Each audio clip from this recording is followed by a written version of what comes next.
Good afternoon, everyone.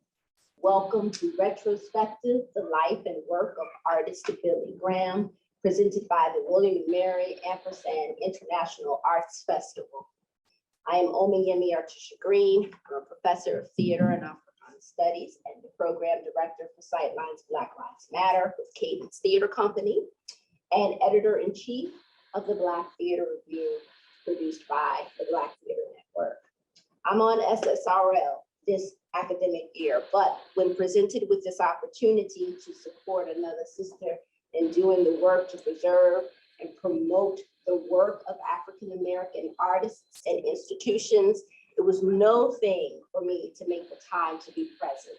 I want to thank all of you in this room today for being here in this space with us, either virtually or physically, for making time and for giving us your attention. We are in one of my favorite spaces on campus, the Swim Forward Media Center, with Shauna Graham, one of the granddaughters of Mr. Billy Graham. Shauna was born and raised right here in Williamsburg, and she's working diligently through social media, exhibition showings, panel discussions, premieres, media interviews, and discussions, such as the one that we're having today to highlight and preserve Mr. Graham's legacy and his name. She is the founder of Ink of Color, a platform for not only showcasing her grandfather's work, but also other creators of color. Today, Shauna will talk to us about her grandfather. We will read an excerpt from one of his plays, and we will entertain questions about his life and work. In the spirit of preserving and promoting the life and work of Mr. Billy Graham, I think it's important that we begin today with his biography. Mr. Graham was born in 1935, a native New Yorker and a 1954 graduate of the High School of Music and Art. He served 4 years in the US Navy, sailing the Mediterranean and touring Europe before receiving an honorable discharge. He returned to civilian life as a clerical worker by day, and with the support of the GI Bill, was an art student by night at the School of Visual Arts in New York. After several jobs as a commercial artist, he paved the way for other Black artists as he leveled up to becoming the first Black art director in the comic book industry, and eventually the managing editor at Warren Publishing, the globally known horror film magazine company responsible for publishing Creepy, Eerie, Vampirella, and Famous Monsters. In 1972, he turned to freelance art and writing. He was the first African-American hired by Stan Lee to work at Marvel Comics, becoming an illustrator cartoonist for many of their comic books, including Spider-Man, the Hulk, Black Panther, and Luke Cage Hero for Hire, the first African-American superhero comic book series, with some of the series being penned by him. His art in both the Black Panther and Luke Cage Hero for Hire helped define the style and develop the world of Black futures that are still immensely popular to this day. His contributions to the comic book community began creating a space for Black artists to call their own and brought Black readers and Black audiences characters that were recognizable. A collection of Mr. Graham's treasures have been preserved in the archives of the Schomburg Library of Black Literature and Culture, and in 2018, the Mosley Gallery of the University of Maryland Eastern Shore debuted a never-before-seen exhibit of Mr. Graham's work dubbed The Irreverent One, a personal moniker embraced by Mr. Graham to distinguish himself from the evangelist and fellow contemporary of the same name. Mr. Graham also worked in theater. In 1974, Mr. Graham turned to acting and writing with the preeminent Negro Ensemble Company, founded in 1965 by Douglas Turner Ward, Robert Hooks, and Gerald Crone, to develop talent and work that realistically portrayed Black people, by Black people, for Black people, and near Black people. Mr. Graham studied acting under Jim Moody and playwriting with Steve Carter. He went on to advanced acting classes with notable instructors such as Bill Duke, Gilbert Moses, and Dick Anthony Williams at the Henry Street Settlement House and Maxwell Glanville at the Act Pro Harlem Wide Workshop. It was here that his first play, Winos Awake, was mounted. The Harlem Cultural Council later commissioned Mr. Graham to write Young Mr. Bo, a musical about the early years of Bill Bojangles Robinson.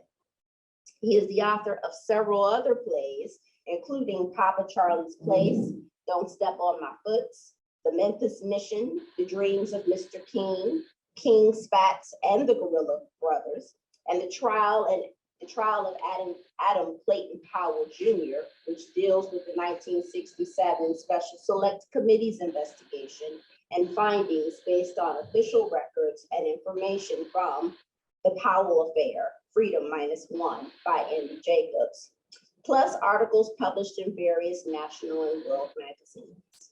The play was nominated for a 1982-1983 Adele Poe Award, and we will hear an excerpt of this play this afternoon. Among the screenplays written by Mr. Graham are Waiting for Joyce Miller, which was also written for the stage, The Lottery Ticket, The Street Magician, and a two-part episode for the syndicated show Fame called Careers for the Future.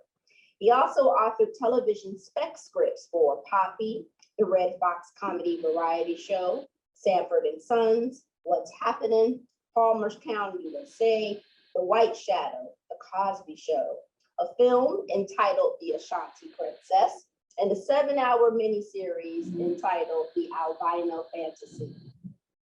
Mr. Graham's talent, as we can see, was immense. His artistic mediums vary, and I've only mentioned a fraction of the work of his treasure chest. He was also an award-winning set designer for television productions, shows on and off Broadway. He was a stand-up comedian as well as an actor for TV and film. Some of his movie credits include Scenes from a Mall, Mo Better Blues, New Jack City, and The Preacher's Wife. Friends, here to give us the retrospective and credit where merit is missing, deserved, and long overdue, is Shawana Graham.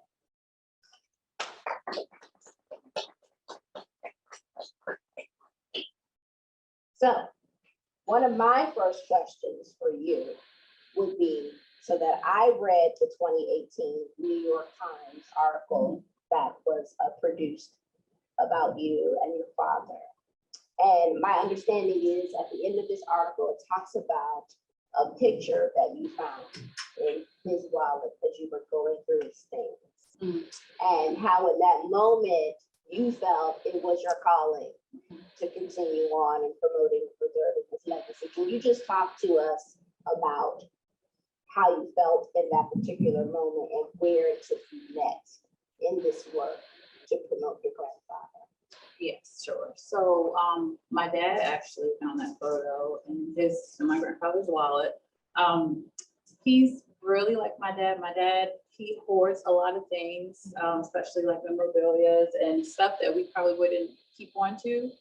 So there was lots of things in that wallet, including receipts, pay stubs from some of the scenes that he was on, some of the work that he did. So finding that photo for me kind of was confirmation that this is something that I need to be pushing, because as I said before in a lot of the other interviews, I've never met my grandfather. He was very in tune with his work, where sadly he put it as a priority over family. So being that that photo was in there, it was a shock for me, it was a shock for my dad. My dad had visited him a couple of times in New York. I had visited after he had passed. We were trying to see him before, but unfortunately passed before we got there.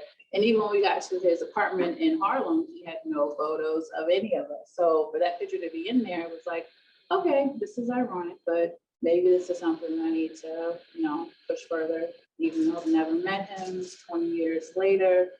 And I'm glad I did, because it uncovered a lot of stuff that I didn't know about him and my father and his brother as well.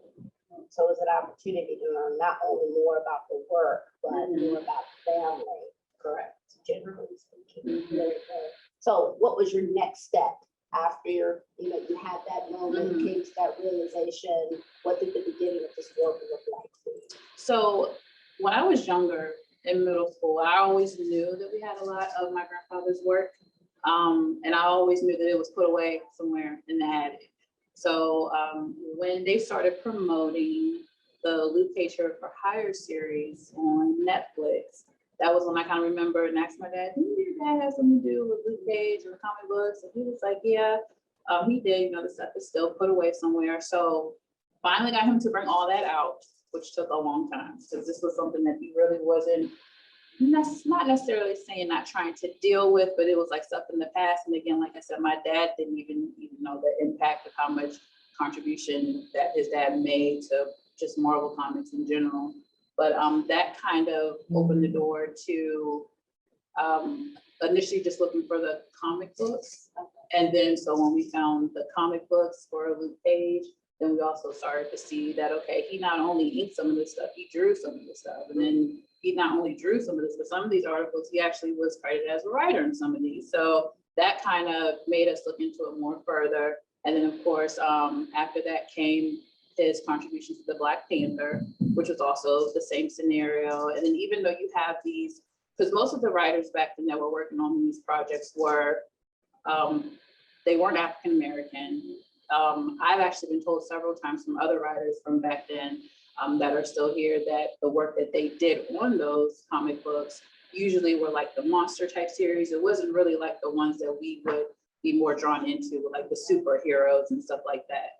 And then, so for him to be a part of that with Luke Cage and the Black Panther, that just really started me looking into everything else. And then after the comic books, it was like, okay, here's a whole lot of his other artistry, stuff that was not only some stuff that was published with Marvel and some stuff that was unpublished, some that was with other magazines, like how you mentioned, Creepy and the Eerie. And then under that, it was like stuff that he did for his own plays. And then after we saw the plays, it was like, okay, so he has screenplays as well for movies and films. So it just kept going on. And then, just going through each thing and just sharing it on social media. And then at a point, it started off with trying to get his recognition for Marvel, but now it's like surpassed that. Now it's like, okay, I need to bring recognition to him as his own person and his original work. What do you think explained the pivot? I mean, you're mentioning a lot of different mediums that he was involved in. But what do you think, as one who started off as an illustrator, cartoonist, made the pivot to theater? So I think, and this is just speaking for me, my own opinion, not since I didn't know him. So I think because artistry was his God-given talent, something that he didn't have to try to do, it just came naturally, that was just something that was easy for him to pursue a career in. And he just, gradually evolved from there. And then I think with him being around the industry, and again, this is my opinion, but him being around the industry, with him doing his work, his drawings and his writing, and then for your writing and your drawings, to be put on this massive platform, and you may have your name mentioned, but I think when you look at something and that you worked hard for it, and you may not feel that you have the full credibility of what not others may think, but that you think you might deserve. I kind of think that was the pivot on where he started to kind of do his own work, creating his own stories. A lot of the stuff that we have that's his, you'll see after the 80s, he started drawing his own little copyright logo and stuff, like to put his name on everything. So that's another indication to me that maybe he was trying to make sure that the stuff that he did going forward, he was getting credit for. And then also with him being in Harlem, that was like the prime of like the playwright and acting and theater. So I think with him being in the heart of that and him loving that culture so much, that kind of it just made sense for him to shift over and start writing the plays. You have this background with artistry, so it makes sense for you to do the set design. And then it just kind of flowed from there. So I think that was a pivot from him working in the industry with the comics and everything, because he wasn't even with Marvel that long. He was there for a very, very short period of time, but still impactful. but still impactful, yes. Mhm. Do you know if you have been able to not do you know if you've been able to discover, but have you discovered any notes or research on the inspiration for writing this biography on Adam Clayton Powell?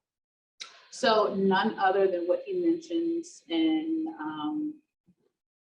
the introduction of it, was just his research on it. Now, I do know that I've been told from his friends from back then that he was a really big researcher. He has another play that he did that was called Detroit Slim, which was based on his real life uncle, who was a pool player, who, again, the story of not getting recognition because of the color of his skin and not being put into their world book of what they have. But he did a lot of research there where he traveled there. He went through other family members, the county. So I think the same thing went with Adam Clayton Powell, with him just doing research on stuff that was just broadcasted nationally, and then stuff that was happening locally in the community. Why don't we take this opportunity to read from this play? And I'll read, but I'll let you read the stage directions. This is how I would do it if I were in a classroom, right? So I have somebody read the stage directions to help kind of contextualize where we are. And then I'd have someone performing the character. So,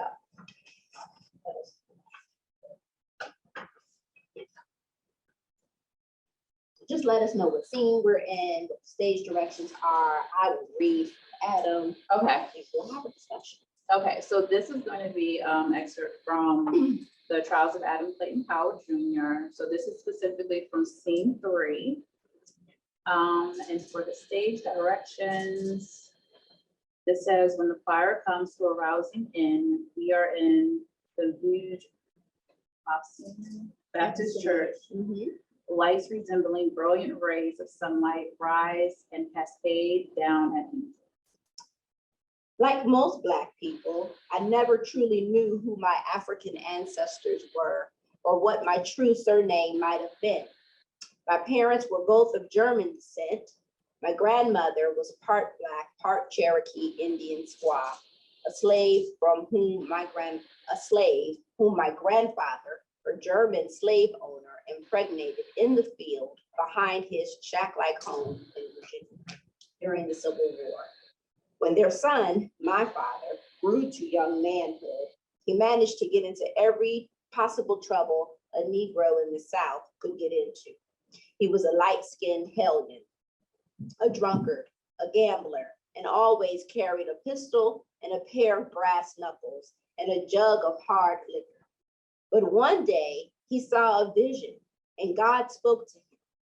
From that day on, he changed, became a minister instead of the lawyer he yearned to be, became respectable, married. Then when I was born and became a young man, just as my father, God spoke to me, and from that day, I too saw a vision and deviated from becoming the physician I yearned to be. I saw the course laid before me, and in 1937, I replaced my father as the pastor of the Abyssinian Baptist Church on West 138th Street in New York City's Harlem district. I'd already taken part in the reform movements in the city and worked with other Negro leaders to try to get large companies throughout the area to hire more Black workers. As a young man, I helped head the drive to get Harlem Hospital to integrate its staff of doctors and nurses, as well as getting stores into Harlem to hire Black employees. I joined with A. Philip Randolph, an Afro-American labor leader struggling to set up one of the first Negro labor groups. Our aim was to help Blacks new to the city find jobs and places to live. I helped organize the first all-Black union called Brotherhood of the Sleeping Car Porters. Together, we spearheaded drives to get New York City's electric companies to hire more minority workers and place them in white-collar jobs. In the fight to desegregate the electric companies, a blackout boycott was instituted in which each Tuesday night, the people in the city's Black communities were told to use candles instead of electric lights. Success of such drives led me into politics, and in 1941, I was elected to the New York City Council, whereby several years later, I was elected to Congress. As Congressman Powell, I served since 1945, speaking for New York City's poorer people in the Harlem community, and for years thereafter was a lonely voice crying out for civil rights laws. I tried again and again to keep the government from spearheading money for any projects in which there was discrimination against a minority group. Today, my ideas have been placed in many laws passed over the years. Some brought changes in the city of Washington, D.C., where I made it possible for Afro-Americans to sit in the special seats for newsmen in the Senate and House chambers. I constantly spearheaded bills to end Jim Crow travel in Washington, D.C., as well as throughout the South. Then, in 1960, I was made chairman of the House Committee on Education and Labor, and that's when, as a Negro, not as a congressman, but as a Black man gaining too much political power, the white power structure suddenly realized that the walls of Jericho were falling, because an uppity nigger was carrying a spear. Dramatically, Adam thrusts his Bible aloft as the rising rendition of the choir song comes to a climax. Blackout. And then the song by the choir, Jericho fit the battle. Joshua fit the battle of Jericho, is heard. And so, not knowing specific, the first thing I think I want to say about this scene here is this. So it occurred to me that there are parallels between this work and the work that you're doing to uncover your grandfather's legacy. And what I have here is that I feel like it's spirit driven, because this is the way that Black theater works.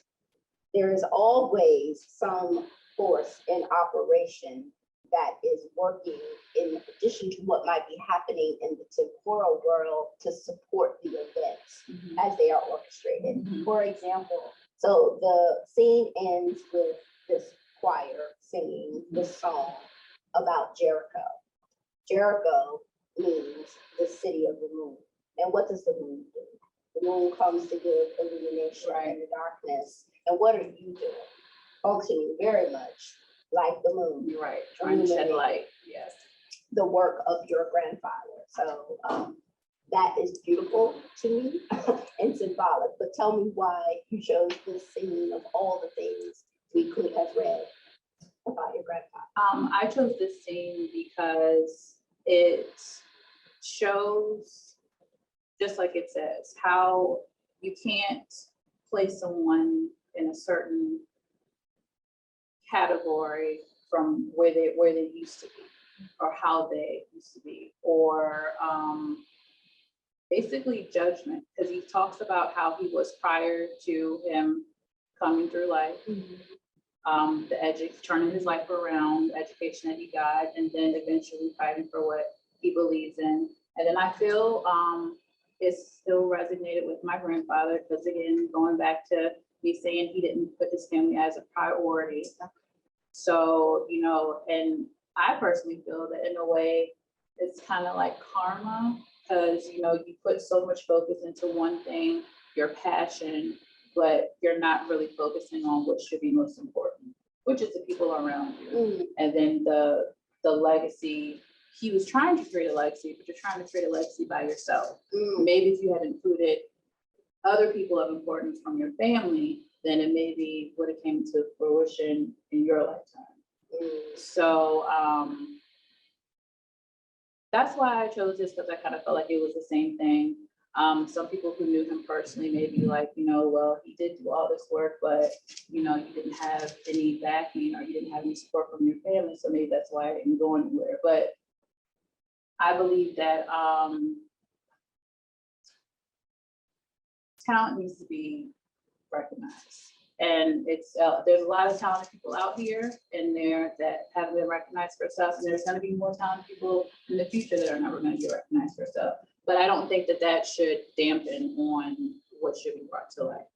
So I feel like And well, then also with the research that he did on Adam Clayton Powell, and then from him being in his hometown in Harlem, that was like his heart. So it just made sense for to choose something that was based off of his environment, his culture, what he lived, and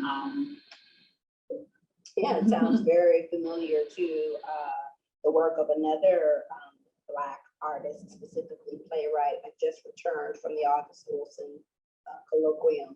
And that whole colloquium, as well as the work of the August Wilson Society, is premised to promote and preserve the legacy of the late August Wilson, who spent a lot of his career talking specifically about the Hill District and elevating that and all that.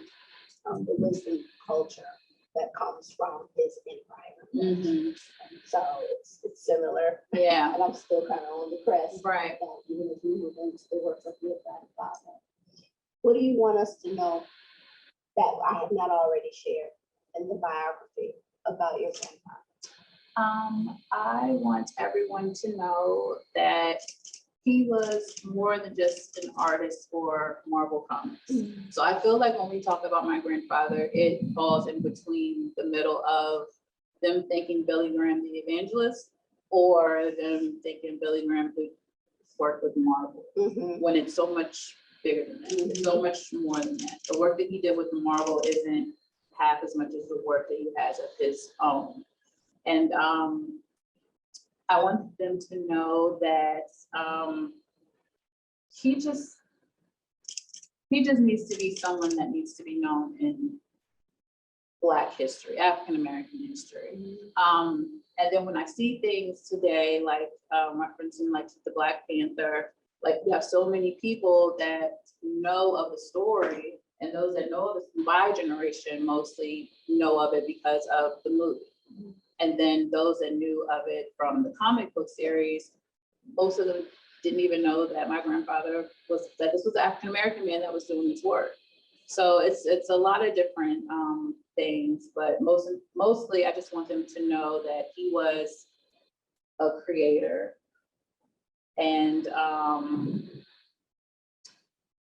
ironically, I think this is the time for his work to be acknowledged, because even a lot of the stuff that he's written was probably too much back then.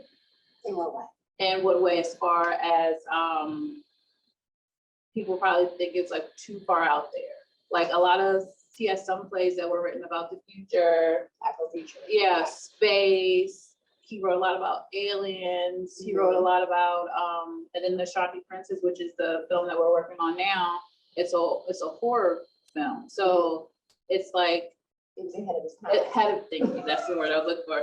It was way ahead of its time. But then it feels like now is the time. And then one of the other screenplays you mentioned in there, the Albino Princess, that's supposed to be like a African American version of Snow White, almost kind of like how The Wiz was, but in that way. But then it mentions equal rights for not only of race, but also equal rights for sexuality. This is something that was written back in the 60s. So it's like, so much stuff is relevant that's happening now that I feel that more people will be not only more acceptance to, but also driven to inquire on what it is and support it and to push it. Yeah. We're gonna find ways of supporting and pushing. Yes. That work. I want to open this up because there may be questions from the audience for sure. So if there's anyone that has a question.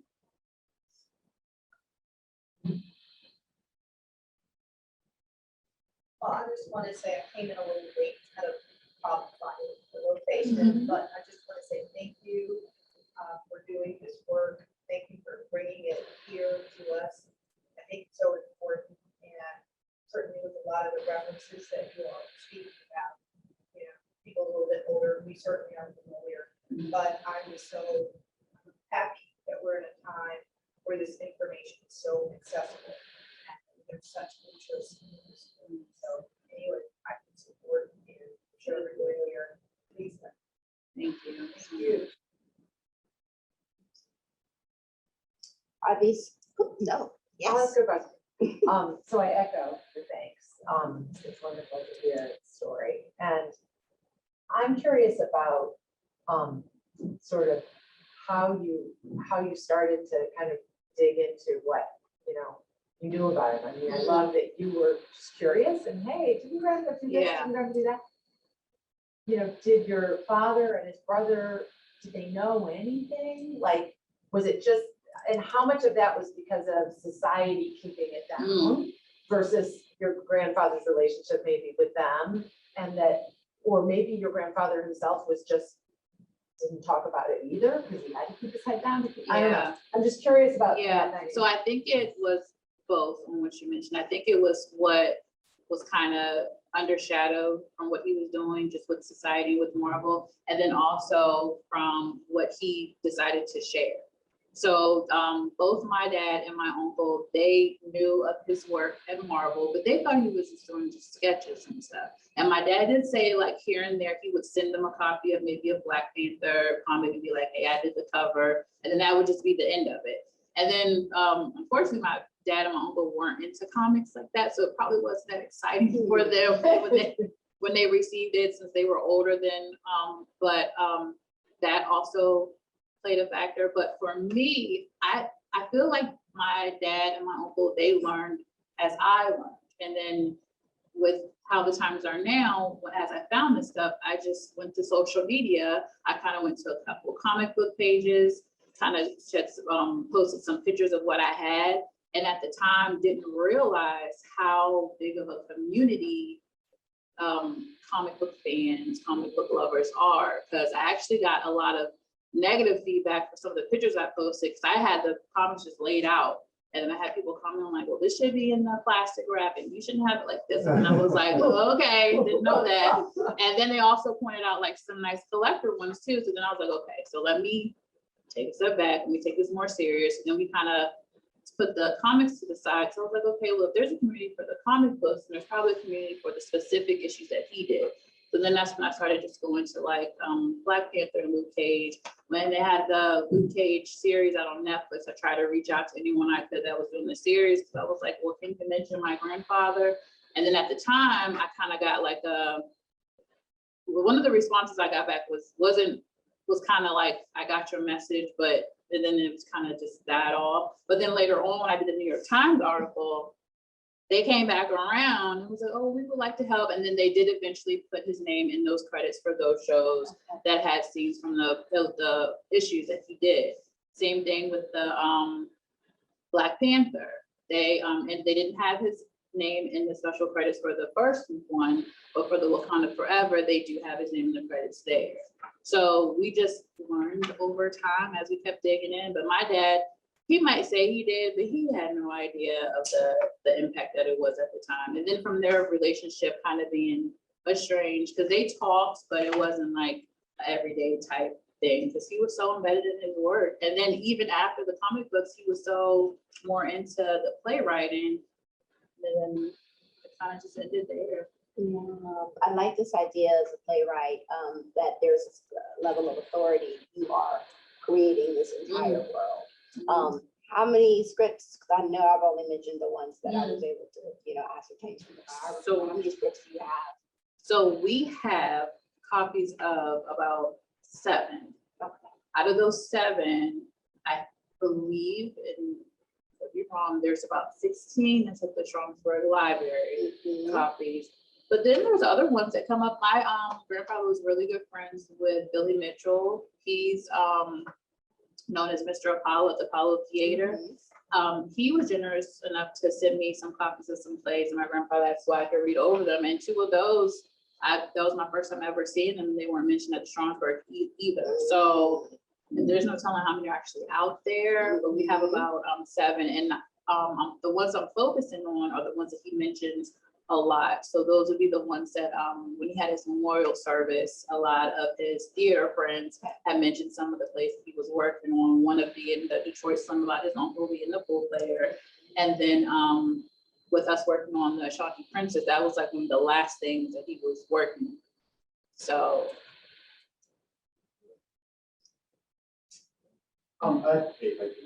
I had a question about, what are some of the post-production sport and content route? Is it in the form of website? Is it in the form of actually trying to realize some of these plays? Is it in the form of trying to do some reproductions, working with some of the other younger artists and the showcase of it, traveling exhibition?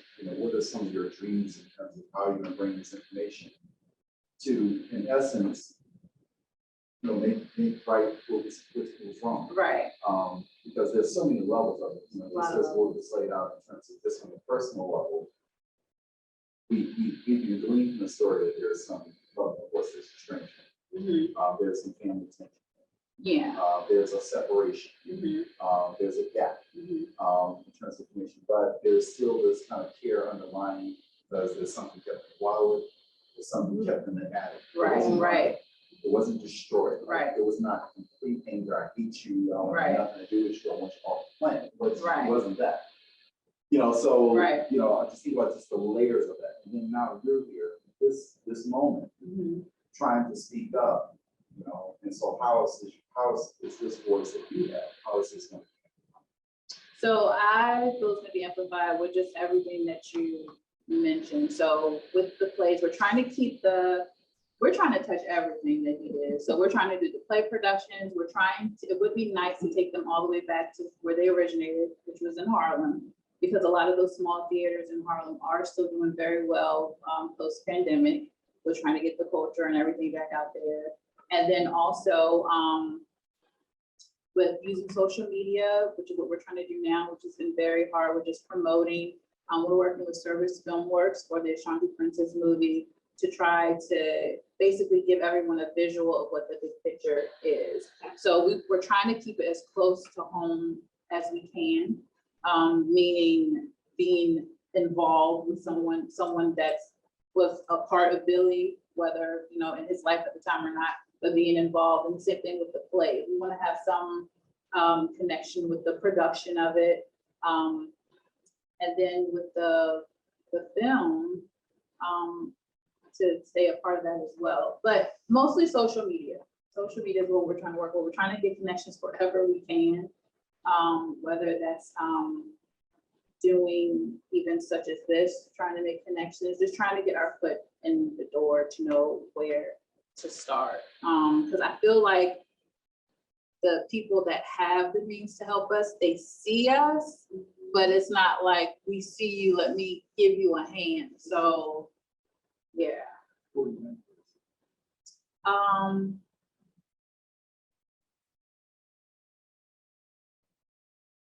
Really, we don't really have any mentors that we have. So, I mean, we're working. I think that's a perfect. It's a good tool that I said that's why I agree. You have Billy Mitchell, you have these guys that we sat, when you sat. Okay, well, yeah, I'm sorry. It's all right. It's a lot going on. It is a lot going But on. I mean, she had people, like I said, I talked with John Amos. I mean, Yeah. people that, that she spoke on the phone, the people that said, you got your back, if you need anything. Billy, he's a great person, personal. That person, the mentors are people that need to hit.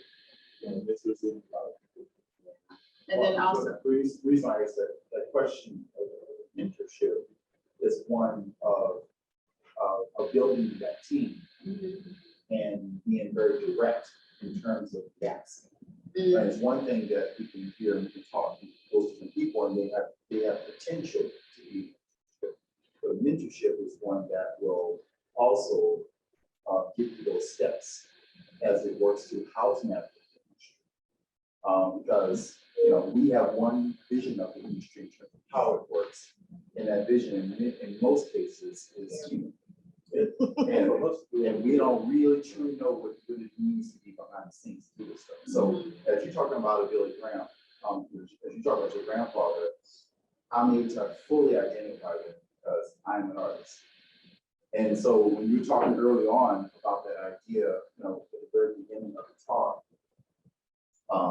about his, the question was asked about going from doing some Black Panther images to going to doing stage direction, to going to set design. I see the through line straight through it because he had to have all that understanding of the comic book. Because when you're making a comic book, you need to understand space and set and place. You need to be going out and studying those kind of things, because that's the same thing a movie director does. That's the same stuff that they use in terms of following those images of storyboard. That's the same thing that they do in making cartoons, that when you make movies, those are those kind of structural elements that you use. And then going to stage design, well, that's a panel. You know, Right. so all those skills that you learn in those different spaces, you're able to translate them and retranslate them in multiple spaces. You know, it's for me to go from the hardest thing for me to teach anybody as far as art is to teach how to take a three-dimensional world and turn it to a two-dimensional world.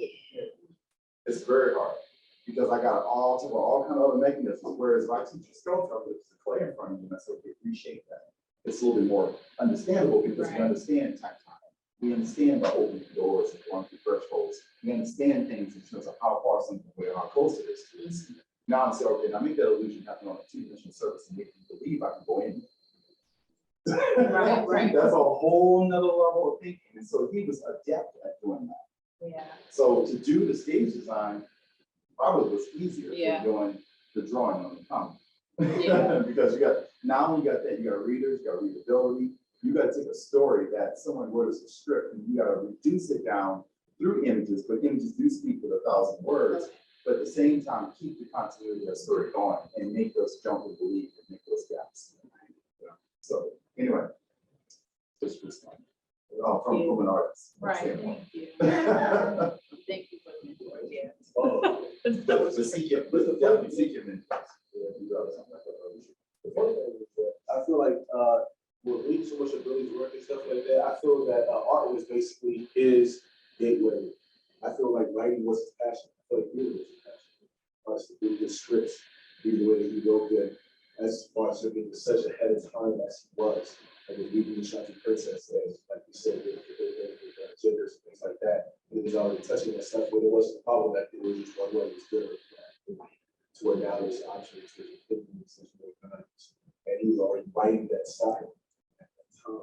But like I said, I've seen his art, he's done amazing stuff. Granted, if Black Panther did pop, we pop, he probably would have heard about it. But at the same time, it did happen. But like I said, I feel that if you read, you just have to read this stuff. If you read the way that you know the image, it's the whole, if you're a reader, it's the whole love of reading that you get from previous scripts. Because you see the pictures, you see the areas, you see the stuff that you want to see. You know, like you said, reading through the eye, if you're an artist, you know, he's able to adapt it into life. And I feel that he has such a treasure trove of things. And see, artistry, Billy, like just like you said, he's always trying to get into the filming and stuff, but it's like the same thing where it's not. You know what I'm saying? He's always trying to do stuff, you know, as far as he could with theater. But I believe, you know what I'm saying, that if Billy was able to start with his films, I don't even know if he would have did it. Because I feel like artistry was the way to me. He said, I gotta get here. But in order for me to get there, I gotta do this. So he did these things first after the Marvel, things like that. That gets your attention. So that when you're writing stuff, he just didn't have the time. And we know that. He just didn't have the time. We believe, and we talk about it all the time, he was right at the place to where if he had a few more years, Shanty Princess would have happened on his own. These things would have happened on his own. It was just a thing to where how we've all discussed. It's just a thing to where she gets her time. You know, what happened to where from the picture on the wall, it just seems to where, like I said, God had maybe a few more years because he had the work and he had the connections, but he wasn't having those connections, still was more stuff. So I feel like art was his gateway completely. I feel like writing was his passion. I feel like making the stories, creating imagery through words and through forcing your mind to see it. Like he was an actor. He loved to do this stuff because he played this one like funny movie. What was it called? It was a goofy movie. Oh, with the bugs. The Bugs, yeah. Bugs. And if you look at it, you'll Very laugh the low whole budget. time. Yeah, you'll laugh the whole time, but you can tell that he just loved to act. He Yeah. just loved what he was doing. That's why I said with the whole thing time together, that's just my 2 cents on that was good.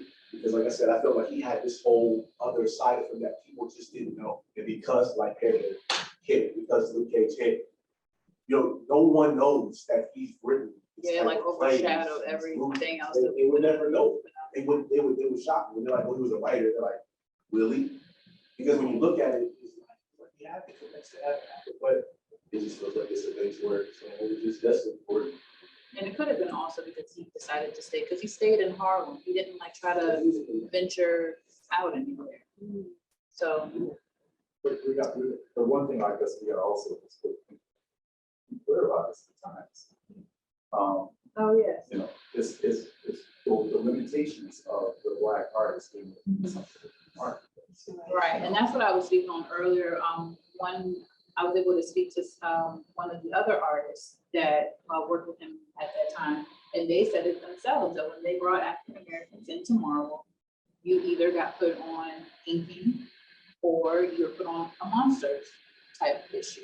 Like they didn't have them contributing to the Black characters like that we see that you would think they would. And that's why a lot of people always mention back then, you know, when you look at the dialogue, like that you had to get that information from somewhere, because you can't have this room of white writers writing dialogue for places in Harlem. So it's like just a contribution from where it comes from.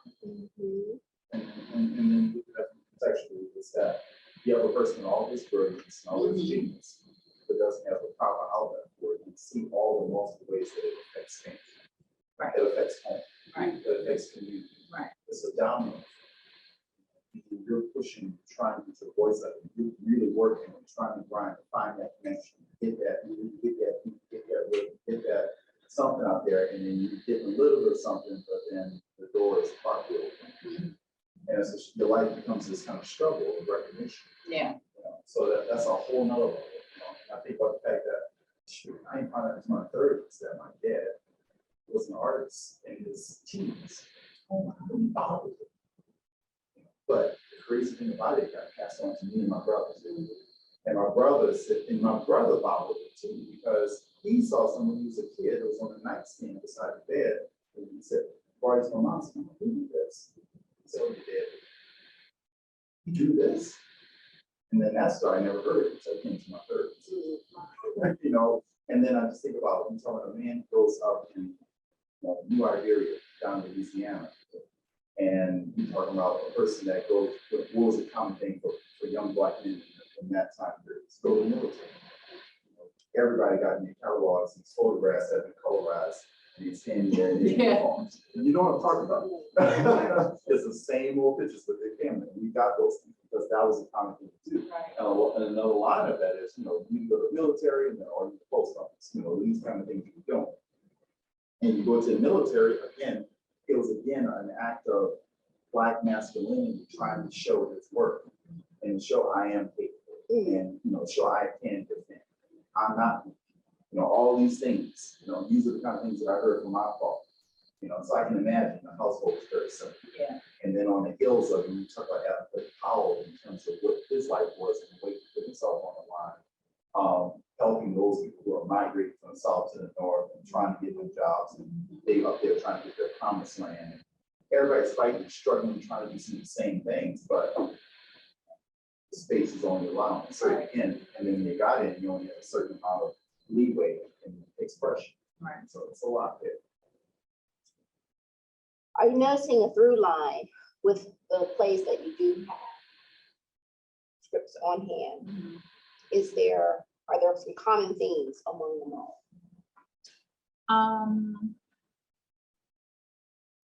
They each have fall into their own category. Like with this one, he also has dreams of Dr. King.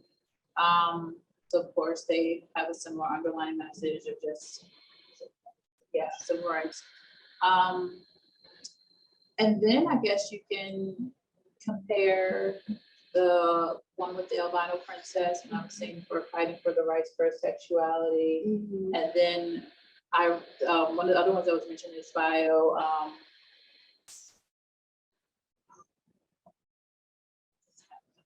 Right? No, saving Joyce Myers, the Joyce Myers one. Oh, yes, waiting for Joyce. Right. Right, Jerry, Joyce Myers. But that one is evolving around women's rights and abortion. So again, this is something that's, you know, back then. So I guess it would be just rights in general. Yeah, writes in general, and then, yeah, then he has a couple of comedy ones, and then that kind of stays where those are. And then he also has one called Lucky Ace, which was made for TV. It's a 3-part TV series, and that is of almost like a Black superhero. And that is actually, he has that one copywritten. So I think that was probably was the one that he was actually going to go forward.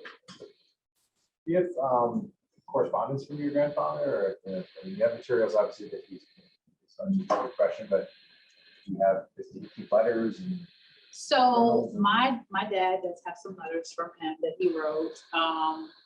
He has this one particular letter that he wrote to him that was enclosed a magazine that he had did. I can't remember the name of the magazine, but when my parents had visited them, he had sketched them. So whatever sketch he drew of them, they paid him, and they put it in a Black magazine and had like this whole article was about African Americans and job hunting. But he does have some correspondences. Yes, we do have correspondences from production companies where he did try to pitch some of his stuff. Like we have a letter from Disney where it kind of says thank you but no thank you. And then there's one from, I can't remember the other one, but Disney's always one that stands out. It was a nice, really long letter, but at the end it says not at this time. But then it also doesn't mention what he sent. But we have those. We have correspondences from when his last job before he passed away, he was a sketch artist on Law and Order courtrooms. So there's a lot of correspondences and like little pieces, receipts and notes and sketches from there. So we have some stuff. And like a lot of his artwork that we had, there's little notes on the back of those, fix this, change this. yeah. I was curious, also you said that he starts putting, copyright and Oh. fixing that at a certain time, and you don't have to write that in order to copyright it, but a lot of artists I think would know, or would be doing that anyway. So I'm just Yeah. curious. It appears at one point when he's obviously been writing a lot before that, and why that was. Yeah, and that's why I said I personally think it had to do just with the Marvel. And then of course with Marvel back then, I was told that they had kind of this thing where, you write for them, you draw for them, it's theirs because you're an employee for them. So Right. regardless of what you think you created or was yours, and that's where the whole copy stuff kind of came from. It was like after those, probably a lot of the stuff that he wrote and drew in the 80s kind of has that copyright on there. But he has a signature on everything. So that's one thing, the signature is on everything. And so, in the spirit of the question asked earlier about, what's the platform for all of the cultural production of Mr. Billy Graham, this will be my final question. How can we support you in doing this work? Basically spreading the word. We word of mouth goes a long way. And I feel like sharing, whether that's with social media or the website. Right now, the main thing that we're really pushing right now is the Shanti Princess film that we're working with Service Film Works. Our goal is to be able to do the movie ourselves so we can keep it as close to home as possible. And to do that, of course, we need funding. And then we also are open to receiving help. So producers, directors, actors. So the main thing is just definitely ShantiPrincessMovie.com. So we're just like visit that. Facebook, Instagram, same thing, Shanti Princess Movie, and then Square link will be in those movie or even Facebook or in the bios and those things. But those are the main things. Go through those pages because you can see behind the scenes things and things to be shot to give the people an idea of the people that's going to try to fundraise the best possible things like that. Some vision, imagery of some shots of, Bryce in the room, undergoing the transformation and Irene and friends and everybody else is all involved. Get some visuals for that. So that's on the website, that's on Facebook, that's on Instagram. And from judging from that, you'll be able to look at that, give you a good idea, and then you'll be able to quickly go to the next step if you feel confident. Yeah, and then the Facebook for Artist Program is basically like the hub to everything else. So but yeah, just support. I don't even want to just say support from the film project that we're doing. It's almost like with just everything, just his work in full, and then with us doing the Inks of Color, it kind of was founded on trying to push his work, but then eventually it would be nice to do it for all cultures and just give recognition where it's due for people that feel like they're not being seen or in the shadows or overlooked, and just a space where people can have their talents and creativity, shown. Are there any final questions from the audience? I want to thank you for your time. I want to thank you for your commitment to the mission of promoting and preserving your grandfather's work and creating space for the work of other artists of color. Thank you for being here today. Thank you all for being Thank you here all. today and bearing witness to this work and for your insightful questions and for your time. Thank you much.